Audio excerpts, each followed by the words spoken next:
Bonjour et bienvenue dans ce nouvel épisode de Cœur de Business 42. Aujourd'hui, nous sommes installés dans le restaurant Le Feugerolles. Vous allez découvrir le parcours de vie d'un homme qui aujourd'hui s'implique pleinement dans le marché de l'emploi et dans l'économie du territoire ligérien. Optimiste, sans être idéaliste, venons à la découverte de monsieur Laurent Vinault qui s'occupe du crépi Loire-Haute-Loire.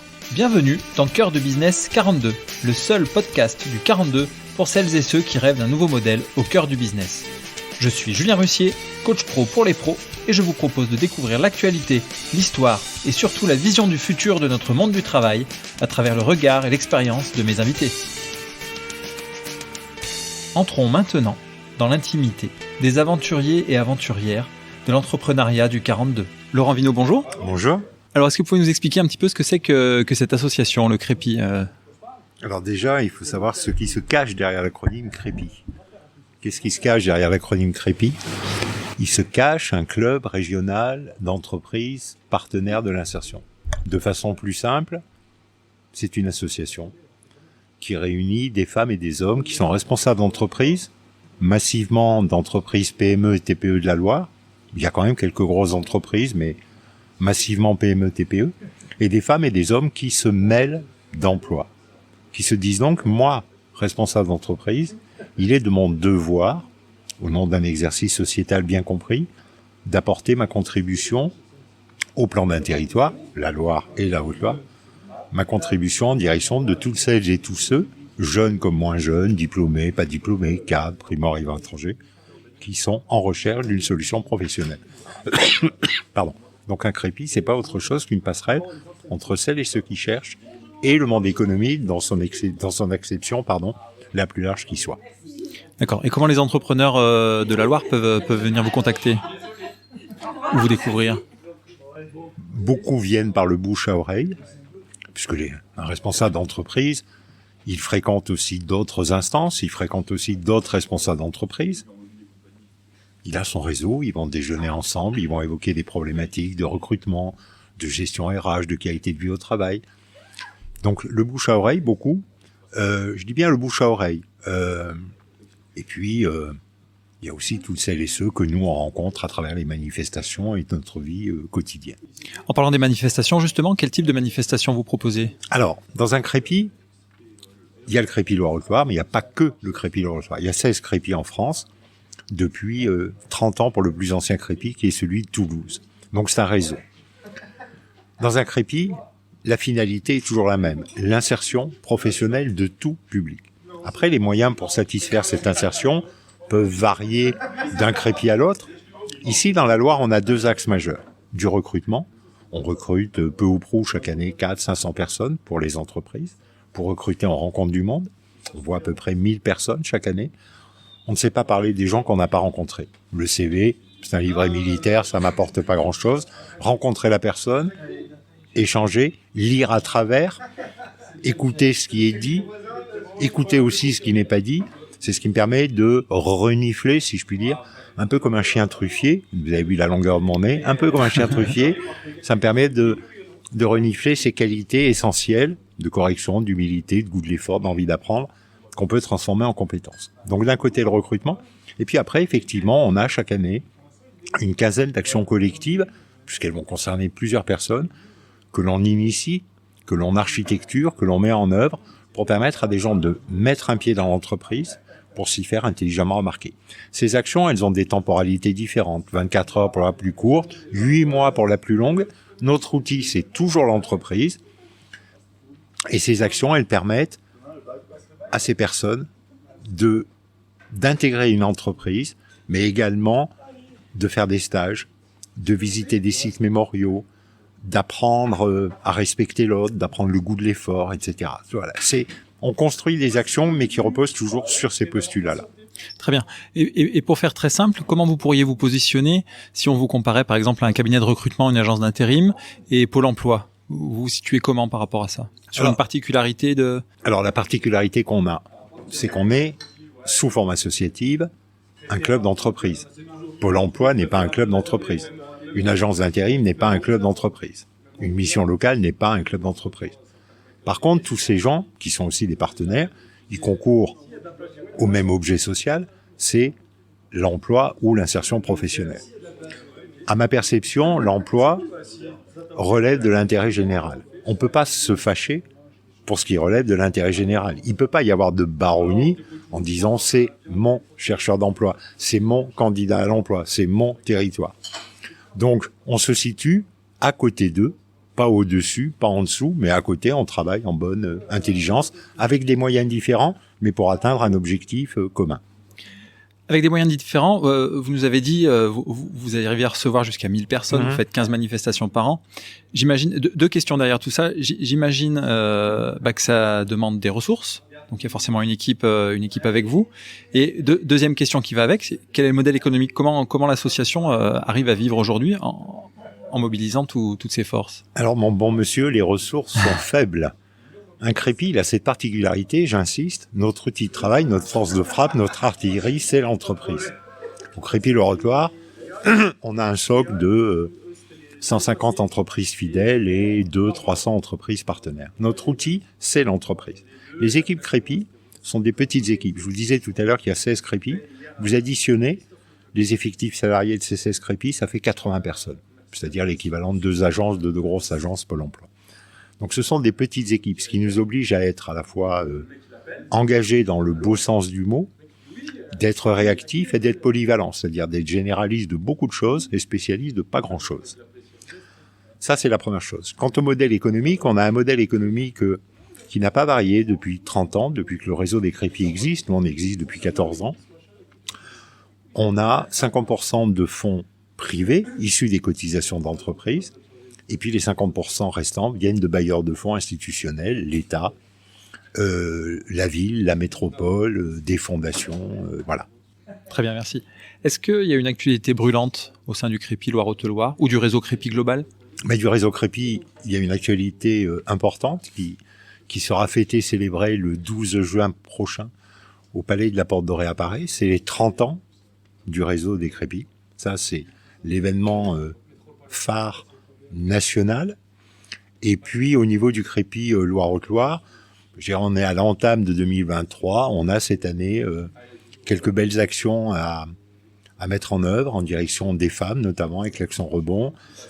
Un exercice particulier également qu'on va faire avec le lycée hôtelier Le Renouveau, des actions en faveur des primo-arrivants étrangers, des actions également pour sensibiliser les chercheurs d'emploi ou les postulants à l'emploi au monde industriel. On a cette année, sur la quinzaine d'actions, 4-5 actions qui sont foncièrement nouvelles. Maintenant qu'on commence à connaître un peu mieux le Crépy, l'association Crépy, on va essayer d'aller à la rencontre de Monsieur Laurent Vinot. Monsieur Laurent Vinot, vous êtes né en 1959. Dans quel contexte êtes-vous né ? Alors, je suis né, non pas dans la Loire, je suis né dans le département de la Haute-Saône, j'allais dire incidemment. Par contre, j'ai passé toute mon enfance et ma scolarité première jusqu'en terminale à Ambert, voilà, qui est une petite ville de 6000 habitants aujourd'hui, qui est nichée entre les monts du Forêt et les monts du Livradois, et puis après un cursus fac de droit à Clermont-Ferrand, et j'avais eu un premier contact ici avec le département de la Loire, puisque je suis un ancien élève de l'École nationale supérieure de sécurité sociale, le N3S, donc issu du concours externe. Voilà, j'ai un premier début de carrière dans le milieu de la protection sociale, dans un régime qui est celui du régime des exploitants agricoles. Donc déjà, il y avait aussi à faire preuve d'altruisme ou de bienveillance, parce que c'était l'époque aussi des agriculteurs en difficulté, des plans de paiement échelonnés, voilà, des difficultés liées au monde agricole. Puis ensuite, une seconde partie de carrière qui s'est déroulée dans le milieu, qui a été beaucoup plus bref, dans le milieu industriel. Et puis depuis 14 ans, cette aventure, c'est une aventure, et c'est une belle aventure, au sein du Crépy Loire-Haute-Loire. Et pour revenir à votre enfance, vous étiez qui ? Vous aviez 3 sœurs ? Enfin, vous avez 3 sœurs. C'était qui Laurent Vinot, le petit Laurent Vinot ? Le petit Laurent Vinot. À la maison, à l'école ? Il était, alors à l'école, un élève... Modèle, je sais pas. Un élève normal, discipliné, qui a fait un cursus sans incident. Comment il était petit, il avait les cheveux frisés, ce qui n'est plus le cas, ils sont blancs aujourd'hui. Par contre, il était déjà mutin. Ah ouais. Oui. Rebelle. Non, mutin. Rieur, mutin. Voilà. Avec beaucoup de sensibilité, je pense pas l'avoir perdu en avançant en âge. Très bien. C'est resté ça le long de vos études, dans vos aventures professionnelles aussi? Cette sensibilité, Ouais. elle a toujours été là. Toujours été là. Toujours été Et là. elle sera toujours là. Ah oui. C'est pas à mon âge que je vais changer, mais elle a toujours été là. Je pense que c'est un des traits de mon caractère. Ouais. Une sensibilité profonde, exacerbée. Absolument, c'est vrai. D'accord. Mais ça se ressent un petit peu quand on vous voit. Quand on a préparé l'émission, je vous demandais si vous aviez des personnages, des mentors, des choses qui vous inspiraient. Vous m'avez dit, j'ai pas de mentor, il y a pas de personne en particulier. Par contre, des actes. Oui, il y a des actes. Qu'est-ce qui vous inspire alors? Dans l'histoire, des actes qui ont été commis par des résistants, des maquisards, des actes par des gens lambda, insignifiants a priori, et qui ont à leur hauteur marqué une période de l'histoire. C'est pour ça que je dis que chacun à sa hauteur peut aussi apporter sa pierre à l'édifice. Donc c'est plus effectivement des faits d'histoire avec des actes, comme ça peut être aussi des actes de lecture, des passages, absolument. Sans avoir l'ambition forcément de changer l'histoire, mais est-ce que c'est ce que vous retrouvez au Crépi finalement? Je retrouve au Crépi, si vous voulez, en France comme ailleurs, il y a, on parle beaucoup de solidarité, mais la solidarité nationale n'est que l'expression collective de la générosité individuelle. Et c'est cette générosité individuelle qui traduit à travers ce qu'on appelle la responsabilité sociale de l'entreprise, celles et ceux qui sont engagés à nos côtés, mais c'est la même qui traduit, me semble-t-il, l'engagement d'une équipe Crépi qui a un véritable engagement. Ça ne veut pas dire naïveté. Il faut avoir un engagement raisonnable, c'est-à-dire qu'il soit accompagné de raison. On ne peut pas tout faire, on ne peut pas tout changer. Vous ne pouvez pas aider quelqu'un qui ne le souhaite pas, qui est en lévitation perpétuelle. Mais par contre, ce sentiment, oui, d'être attentionné à l'autre est effectivement important. Mais je le redis, pas en pleine béatitude. Est-ce qu'au cours de votre carrière et de votre vie personnelle, alors sans forcément rentrer dans les détails si vous voulez pas, mais est-ce qu'il y a eu des épreuves difficiles et si oui, c'est quoi qui vous a permis de rebondir? Des épreuves difficiles, oui, il y en a eu, mais comme je pense pour chacun d'entre nous. Sinon, la vie, ce serait un jouet d'enfant. Donc oui, j'ai eu des moments difficiles. J'ai connu à une époque de ma vie ce qu'on appelait le RMI, le revenu minimum d'insertion. C'est aussi sûrement pour ça que je sais de quoi je parle dans ce que je fais aujourd'hui. C'est aussi pour ça que je sais, me semble-t-il, faire preuve de discernement par rapport au public que j'accompagne. Oui, des périodes difficiles, j'en ai, ce qu'on appelle des périodes de galère, j'en ai connu, oui. Et c'est quoi qui vous a permis de rebondir? C'est éléments extérieurs ou force personnelle? Je dirais, c'est sûrement pas de la psychanalyse parce que je n'y ai jamais eu recours. Donc, foin de tout ça, je dirais, c'est du bon amour familial, c'est déjà de l'attention distillée par d'autres. Puis un matin, on se réveille en se disant, allez, bouge-toi les fesses. Comment vous vous définiriez aujourd'hui? Je dirais comme un petit bonhomme, oui, comme un petit bonhomme. Un petit bonhomme qui va, qui vient de ci, de là. Voilà. Pour aller un peu plus loin, vous parliez tout à l'heure donc de la responsabilité des entreprises.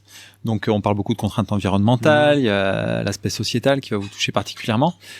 C'est une tendance de fond, c'est quelque chose qui commence un petit peu à s'imposer. Avant c'était quand même certains entrepreneurs qui étaient peut-être un peu précurseurs là-dessus. Maintenant, tout le monde en est conscient, mais c'est quand même une lame de fond qui arrive, avec des choses qui, comme je disais, vont être imposées. Vous en pensez quoi de l'avenir par rapport à ça? Est-ce que c'est, pour vous, d'après vous, le rôle de l'entreprise de remplir cette responsabilité-là? Alors, premier point, c'est que souvent, on réagit dans l'urgence et par nécessité. En matière de responsabilité sociale de l'entreprise, qui est un des éléments où un dépend du développement durable, c'est pas une idée neuve. Elle existe déjà depuis, une petite centaine d'années. Il y a deux choses dans l'engagement de l'entreprise. Est-ce que c'est son rôle? L'entreprise, elle a un rôle économique à jouer, qui n'est pas neutre. Mais l'entreprise, elle participe nécessairement à la vie du territoire, sa vie économique évidemment, mais également sa vie sociale. Vous savez, quand on parle de responsabilité sociale de l'entreprise, on parle pas d'autre chose de ce que l'on appelait avant un bon patron, le patronus, le patron. C'est-à-dire ce qui a été beaucoup illustré à travers le catholicisme social, défini par Marc Sanguier, que vous retrouvez dans des grands créateurs industriels. Je pense à Michelin avec ses jardins ouvriers, ses écoles, mais il n'y a pas que lui. Il y avait déjà au début du XXe siècle ce rôle économique et ce rôle social. Aujourd'hui, on l'a normalisé à travers des règlements concernant la responsabilité sociale de l'entreprise. Pour moi, la véritable RSE, c'est vraiment celle qui va au-delà des textes. C'est-à-dire celle qui puise dans un état d'esprit, dans une série d'attitudes cohérentes. C'est pour ça que je dis que c'est pas l'apanage des grands. Chacun peut la faire à sa hauteur, qu'on soit une toute petite entreprise avec 2 salariés, qu'on soit une PME. Voilà, ça repose avant tout sur la disposition de l'individu. Et rassurez-moi, vous en trouvez? Bien sûr.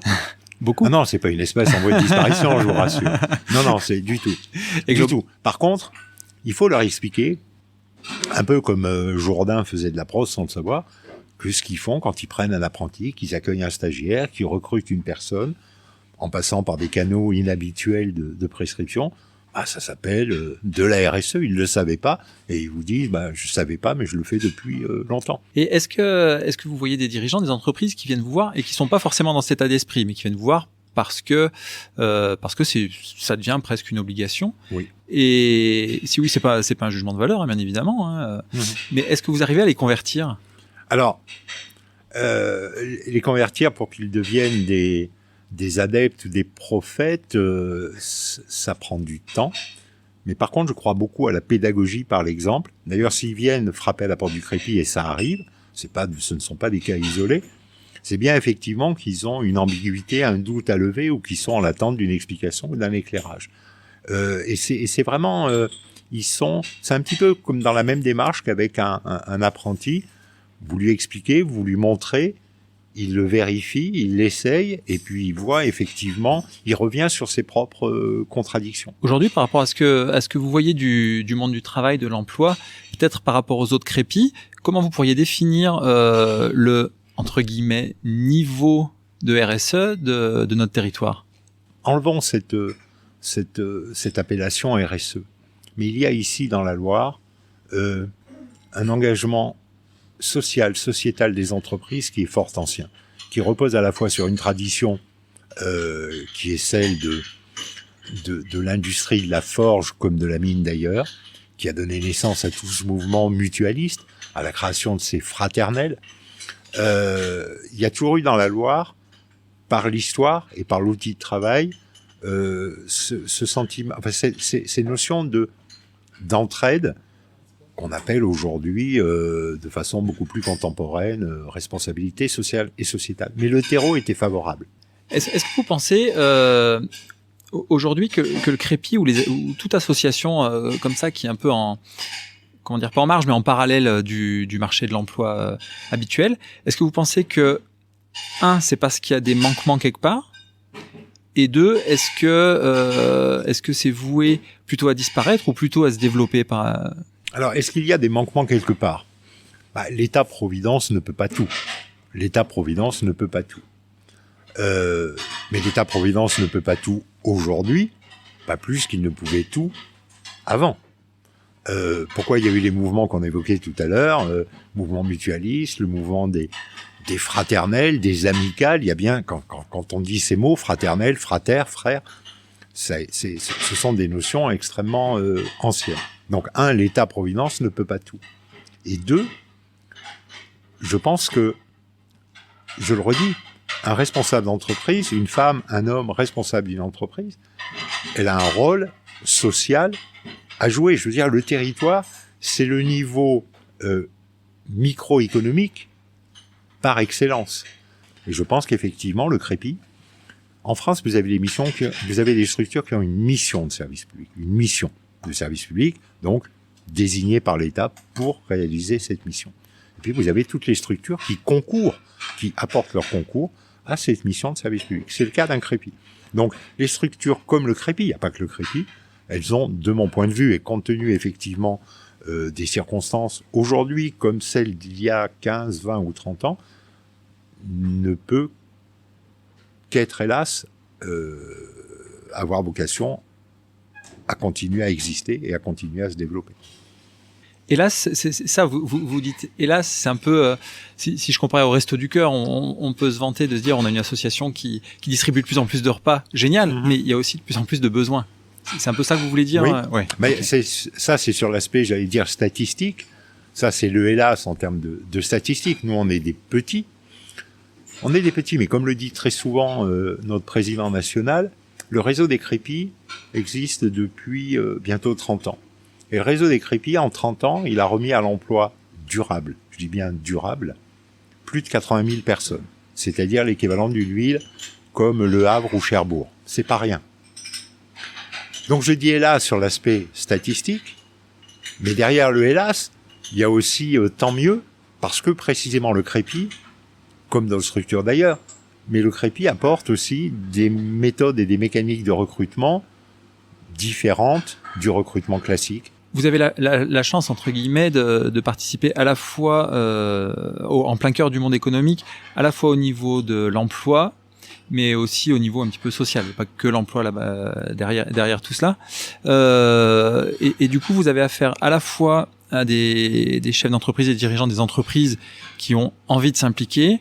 En face, vous avez des futurs collaborateurs qui ont envie de travailler, envie de s'insérer, envie de participer à cette vie économique. Aujourd'hui, avec tout ce qu'on entend, toutes les contraintes, les événements, les guerres, l'énergie, comment vous ressentez le moral de part et d'autre de ce milieu-là?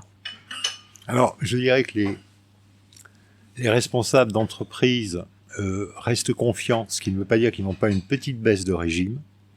Quand je dis baisse de régime, ça pourrait être assimilé à une forme de lassitude en matière de recrutement, de miser sur un collaborateur qui ne va pas s'inscrire dans la durée ou qui a perdu l'habitude de se lever le matin, qui a perdu l'envie du travail, qui a perdu le goût de l'effort, qui a une correction sociale érodée. Il peut y avoir de la lassitude.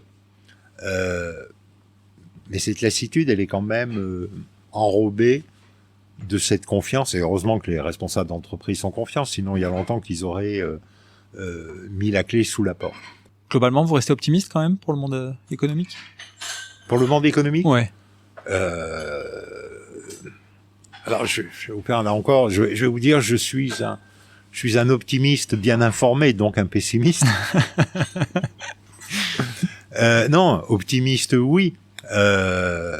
Mais optimiste avec raison. Les raisons, c'est quoi? C'est une situation économique difficile, parce qu'elle dépend beaucoup de la mondialisation de nos marchés, elle dépend beaucoup de la géopolitique, elle dépend aussi de façon plus interne du remboursement des prêts PGE qu'ont pu souscrire des entreprises. Donc effectivement, il y a des difficultés qu'il ne faut pas occulter. Mais si on s'arrêtait simplement à ça, ces mêmes difficultés, elles existaient sous des formes différentes il y a 10, 15, 20 ou 30 ans. Donc chaque fois, on arrive à passer au-dessus de cette lame de fond qui arrive. Je voulais revenir, avant de finir l'émission, sur votre aventure dans notre télé ligérienne TL7, pour laquelle vous êtes chroniqueur. Est-ce que vous pouvez nous raconter un petit peu comment vous participez à cette aventure et qu'est-ce que ça vous apporte, vous? Alors, c'est une aventure qui s'inscrit dans la durée. C'est une aventure, parce qu'une aventure, c'est fait aussi de découverte, et que là, ça m'a permis effectivement de découvrir le monde de la télé, d'un plateau, de caméras, de rencontrer une équipe de chroniqueurs avec quelques piliers qui sont toujours là avec moi depuis un peu plus de 7 ans maintenant. Comment ça s'est fait? Là encore, une histoire de rencontre. Tout est fait de rencontres. Voilà un monsieur que certains de vos auditeurs connaissent, qui est Max Rivière, qui avait été désigné pour animer Loireco de mémoire, je dirais en 2014 ou 2015, et qui a voulu s'entourer de chroniqueurs qu'il connaissait ou qu'il appréciait. Max Rivière, c'est la littérature qui nous avait permis de nous rapprocher. Voilà, je suis devenu chroniqueur. Ça m'apporte quoi comme satisfaction? On se prend au jeu. On se plaît à faire de la télévision, faut être honnête. 2, ça me permet de rencontrer beaucoup de responsables d'entreprise et là encore de connaître leur intimité, si je puis dire, celle qu'ils dévoilent, c'est-à-dire leur état d'esprit.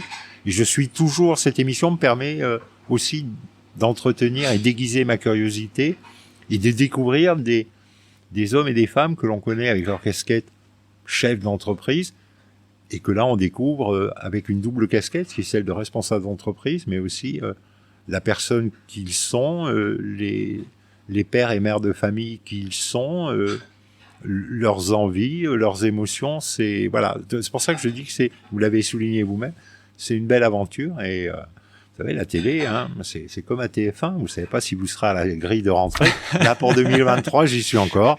Voilà, mais c'est une belle aventure et c'est une aventure dans laquelle je prends un plaisir délicat. Avant de finir l'émission, comme d'habitude, je demande à mon invité de me faire un petit cadeau et de nous en expliquer la signification. Alors, il faut déjà que ce soit un cadeau. Est-ce qu'un cadeau demandé est un cadeau? Ah, et voilà, il faut. Voilà. Alors, après, vous savez, quand vous étiez plus jeune, vous aviez sur les fêtes foraines les petits distributeurs, c'était marqué plaisir d'offrir. Donc là, vous avez plaisir d'offrir. Donc je vous ai apporté un porte-clés sur lequel il n'y a pas encore de clé. Alors je vous offre celui-ci, Julien, parce qu'il est sobre, épuré. Il rappelle aussi d'une certaine façon ce que l'on travaillait ici, ce que l'on travaille aussi toujours avec la mécanique de précision dans la Loire, c'est-à-dire une matière froide qui est l'acier. Mais même si c'est une matière froide, on peut en faire de très beaux objets. Et surtout, je vous l'offre bien volontiers parce que vous y accrocherez ce que vous voulez. Et surtout, il tient pas de palace. Et c'est offert de bon cœur. Merci beaucoup, Laurent. Merci pour votre ouverture et à très bientôt. Merci à vous, Merci. Julien. Au revoir. C'était Julien Russier dans Cœur de Business 42. Si vous avez apprécié le podcast, diffusez un maximum autour de vous. Et surtout, merci de laisser vos avis et de mettre la note de 5 étoiles à ce podcast sur votre plateforme d'écoute préférée. À très bientôt pour le prochain épisode de Cœur de Business 42. Le seul podcast du 42 pour celles et ceux qui rêvent d'un nouveau modèle au cœur du business.